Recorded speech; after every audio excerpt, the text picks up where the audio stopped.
সুপ্রিয় ছাত্রছাত্রীরা, তোমাদের জন্য আজকের এই ভিডিওটি খুবই গুরুত্বপূর্ণ। কারণ তোমরা যদি সবেমাত্র উচ্চ মাধ্যমিক পরীক্ষায় পাস হয়ে থাকো বা পাস ক্যান্ডিডেট, তোমরা উচ্চ মাধ্যমিক পরীক্ষায় পাস করে আছো যে সমস্ত ছাত্রছাত্রীরা, তাদের জন্য এই ভিডিওটি খুবই গুরুত্বপূর্ণ। কারণ এই 12 পাস করার পরেই তোমাদের জীবনে অনেক কিছু হতে চলেছে। কারণ তোমরা বুঝতে পারবে না কোন দিকে যাবে, কোন লাইনে পড়বে, এবং তোমাদের সিদ্ধান্তটা এখন থেকে ভালোভাবে নেওয়া উচিত। চারিদিকে পরিস্থিতি ভেবে শুনে কিন্তু তোমাদের সেই হিসেবে তোমাদের এগিয়ে যাওয়া উচিত পরের স্টেপে। ঠিক আছে? তো তোমাদের 12 পাস করেছো, তোমাদের অনেক কিছু বলবে যে তুই এই অনার্সটা নে, তুই ওই অনার্স সাবজেক্টটা খুব ভালো, ওটা নে, তুই পাস কোর্সে ভর্তি হো, তুই এই কোনো ধরে নাও তোমাদের হোটেল ম্যানেজমেন্ট বা অনেক কিছু যেগুলো আছে সেগুলোতে যাও। তো তোমার জীবনের সঠিক সিদ্ধান্ত তোমাকে নিতে হবে। ঠিক আছে? তো যদি সিদ্ধান্ত নাও, ভেবে শুনে নাও। সেই ভেবে শোনার যে দায়িত্বটা আজকে আমি ভিডিওতে বলে দেব, এবং সেই ভিডিওতে দেখার পর তোমার যেটা মনে হবে সেটা তুমি করবে। ঠিক আছে? তো আজ তোমরা যদি 12 পাস করে থাকো, তাহলে তোমরা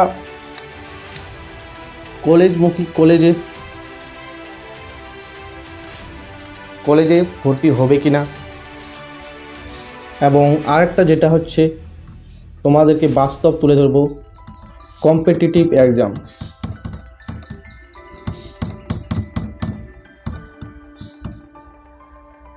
ঠিক আছে?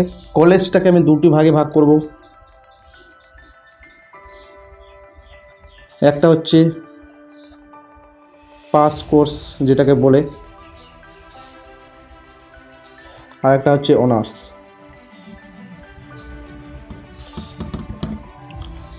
এই তিনটি টপিক নিয়ে আলোচনা করব, এবং এই তিনটি টপিক তোমাদের এখন খুবই গুরুত্বপূর্ণ। কারণ দেখো, তোমরা খুব ভালো রেজাল্ট করেছো উচ্চ মাধ্যমিকে, কিন্তু সেই ভালো রেজাল্টে তোমাকে কিন্তু একটা চাকরি দিবে না। ঠিক আছে? তুমি অনেক পেয়েছো, 90% পেয়েছো, 90%-এর উপর পেয়েছো, অথবা তোমার পাশের বন্ধু বা তোমার ক্লাসের স্কুলের বন্ধু মাত্র ধরে নাও কোনো মতো পাস বা 45% পেয়েছে, আর তুমি পেয়েছো 90% বা 90%-এর আপ। তুমি দেখলে, বাহ, আমার তো নাম্বার খুব, আমি অনার্স নিব। তুমি অনার্স নিলে, আর 45% যে আছে সে বলবে আমি তো অনার্স নিতে পারবো না, আমার ওরকম পড়াশোনা নেই, আমি পাস কোর্সে ভর্তি হই। কোন কোর্সে? এই পাস কোর্সে। আর তুমি বললে আমার ভালো রেজাল্ট 90%। এখানে হচ্ছে ভুল সিদ্ধান্ত। কারণ অনার্স নিলেই যে ভুল সিদ্ধান্ত সেটা আমি বলবো না, তোমরা অনার্স নিতেই পারো, কিন্তু বর্তমান পরিস্থিতিতে তোমাদের কি বলবো, অনার্স যদি নাও, তোমাদের কিন্তু ফ্যামিলিতে যাতে ইকোনমিক অর্থের দিক থেকে প্রেশার তোমার উপর না পড়ে, তবেই তোমার অনার্স নাও। তোমাকে অনার্স পেলে চাকরিটা একটু পেতে দেরি হবে।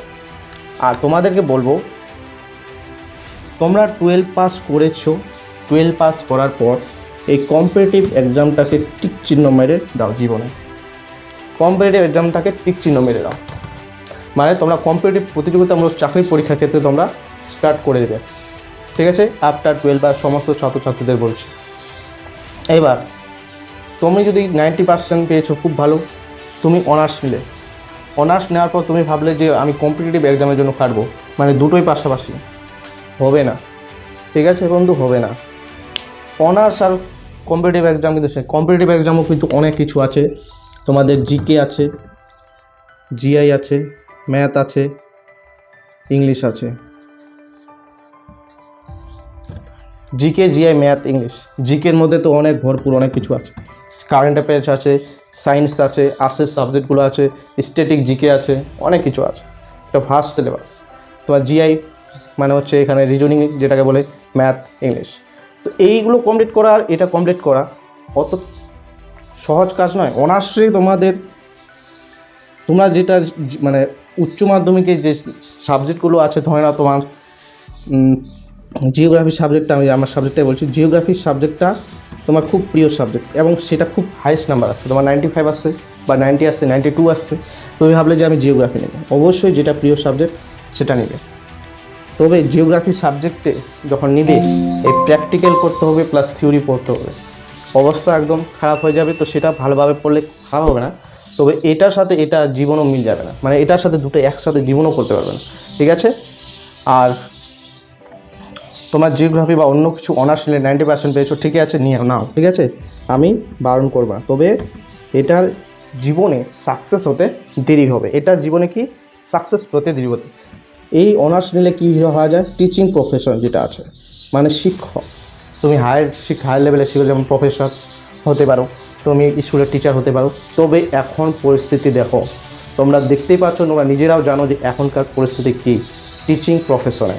তো সেই জন্যই বলছি যে তোমরা অনার্সটা নেবে না পাস। আচ্ছা, পাস কোর্স নেওয়ার সুবিধা কী দেখো, পাস কোর্স তুমি নিলে তোমার সাবজেক্ট মোটামুটি 3টা থাকবে। আর পাস কোর্সে নিলে তোমাদের এই যে পাস কোর্স তোমরা 3 ইয়ার্স লাগবে কমপ্লিট করতে। তো 3 বছর এটা হালকা পাতলাভাবে পড়লেই হয়ে যায়, এবং এইটা ভালোভাবে পড়বে। তোমার 3 বছরে এটার সাথে এটা যখন 3 বছর পড়বে না, তোমার যত এক্সাম আছে তোমরা যদি ভালো করে পড়ো সব কিছু কমপ্লিট হবে।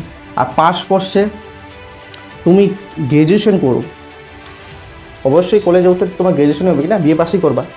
তো পাস কোর্সে যখন গ্র্যাজুয়েশন করবে, তুমি কি চাকরি পরীক্ষা বসতে পারবে না গ্র্যাজুয়েট লেভেলে, শুধু অনার্সে বসতে পারবে। অনার্স শুধুমাত্র টিচিং প্রফেশনের জন্য।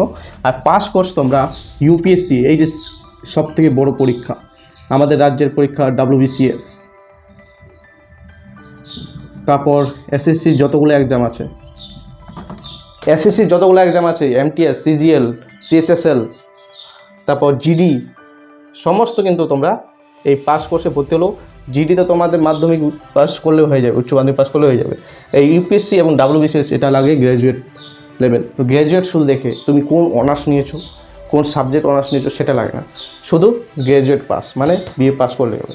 তাহলে তোমার সুবিধাটা কী দেখো, এখনকার পরিস্থিতির কথা বলছি টিচিং প্রফেশনে, ঠিক আছে। তো দেখতে পাচ্ছ তুমি 90% পেয়েছো তুমি, এবং তোমার বন্ধু 45% পেয়েছে।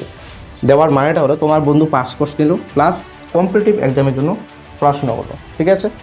কম্পিটিটিভ এক্সাম যখন পড়াশোনা করলো, সে পেয়ে গেল। এখন প্রচুর পরিমাণে SSC GD পরীক্ষা হচ্ছে, SSC GD দেখছো যে SSC GD কোয়ালিফাই করলো তোমার বন্ধু, আর তুমি অনার্স নিয়ে 3-4 বছর বেকার হয়ে বসে আছো, ঠিক আছে। তো SSC GD দেখে গেলো কোনো BSF পেয়ে গেলো, বা CRPF পেয়ে গেলো, আর্মিতে জয়েন করে নিলো, ঠিক আছে। তো এইটাই হচ্ছে, বা এখানে পাস কোর্স পড়লে তোমরা আরও অন্যান্য যেমন জব আছে স্টেট লেভেলে, তারপর SSC যেগুলো আছে CHSL, এমনি তোমার হাইট নাই, তো তুমি SSC তোমার MTS দাও, CHSL দাও। আর তোমাদেরকে বলবো যে স্টেটের উপর পড়ে থাকবে না, স্টেটের যেমন গ্রুপ C, গ্রুপ D এগুলোর ওপর একটু কমেই দিলে তোমরা চলে যাবে সেন্ট্রালের দিকে, সেন্ট্রালে মুভ করে যাবে, ঠিক আছে। সেন্ট্রাল যেগুলো গভর্নমেন্ট, যেগুলো সরকারি চাকরির জন্য হয়, সেই সেন্ট্রালের দিকে মুভ করে যাবে, ওকে। তাহলে তোমরা বুঝতে পারলে তোমাদের জীবনে পরিস্থিতি কী। তুমি এখন অনার্স নেবে না, তুমি অনার্স নাও, তুমি তোমার পারিবারিক যদি তোমাদের মানে টাকা বা পারিবারিক চালানোর জন্য, ফ্যামিলি চালানোর জন্য অনেক একজন ব্যাকআপে আছে, তোমার বাবা মা আছে, তাহলে তুমি অনার্স নাও। অনার্সটা খুব ভালো, অনার্স নাও, খুবই ভালো যদি তুমি টিচিংটাকে ভালোবেসে রাখো। তবে এটা সাকসেস হতে কখন কী হবে সেটা বলা যাচ্ছে না, বর্তমান পরিস্থিতির পরিপ্রেক্ষিতে এটা বলছি। জিওগ্রাফি বা অন্য কোনো অনার্স নাও, ইংলিশ নাও, তবে ক্লাস 12-এর সাথে এই অনার্স কোনো সম্পর্ক নেই। অনেক অনার্স মানে একটু অনেক ভালোভাবে পড়তে হয়, ঠিক আছে। তোমরা যদি কলেজে উঠে অনার্স নিয়েছো, ঘুরে বেড়াচ্ছ, তাহলে কিন্তু তোমরা অনার্স টিকাতে পারবে না, ঠিক আছে। এই ছিল তোমাদের সব কিছু বলে দিলাম। আর তোমরা অবশ্যই কম্পিটিটিভ এক্সামের জন্য পড়বে যদি পাস কোর্স নিয়ে থাকো। তো পাস কোর্স, অনার্স, কলেজমুখী, কম্পিটিটিভ, এগুলো সবই কিছু তোমাদেরকে বলে দিলাম। আর তোমাকে একটা কথা বলে দিই, তুমি যদি জীবনে কোনো কিছু সাকসেস না পাও, সমাজ তোমাকে বলবে, কিরে তুই তো উচ্চ মাধ্যমিকে 90% পেয়েছিস, তুই অনার্স নিয়েছিলিস, কী হলো, তুই কী খবর বল, কখন চাকরি হবে।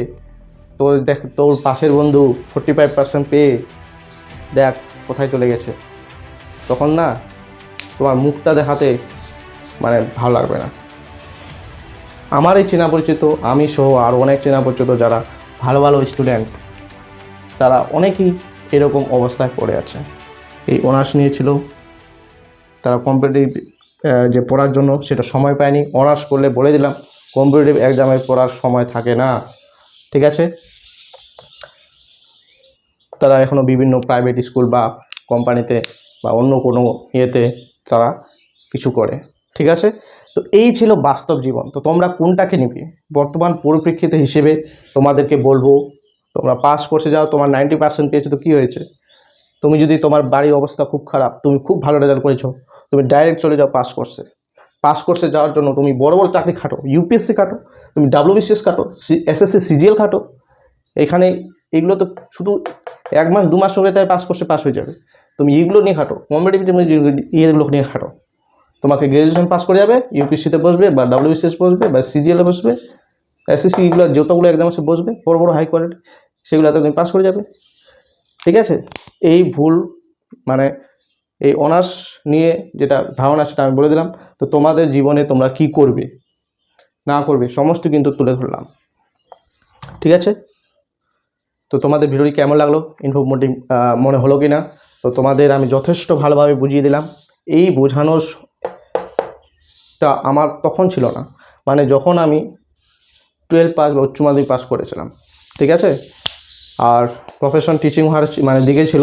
তো এখন বর্তমান পরিস্থিতি বুঝতেই পারছো। তো সেই ভুল তোমরা যদি করো না, এখন বর্তমানে যদি কথা বলছি, তো তোমরা অবশ্যই আমি বলবো পাস কোর্সে দাও। ঠিক আছে? তো এই বলে আজকের ভিডিওটি শেষ করছি। তোমাদের অবশ্যই ভিডিওটি ভালো লেগে থাকলো এবং কমেন্ট করে জানাও কেমন লাগলো, শেয়ার করবো, লাইক করো ভিডিওটাকে। আর চ্যানেলটাকে প্রথম ভিজিট করে থাকলে চ্যানেলকে সাবস্ক্রাইব করো। অবশ্যই এরকম আরও ইনফরমেটিভ ভিডিও তোমাদের ভবিষ্যতে আসবে আশা করি। এই বলে আজকের ভিডিওটি শেষ করছি। জয় হিন্দ, বন্দে মাতরম।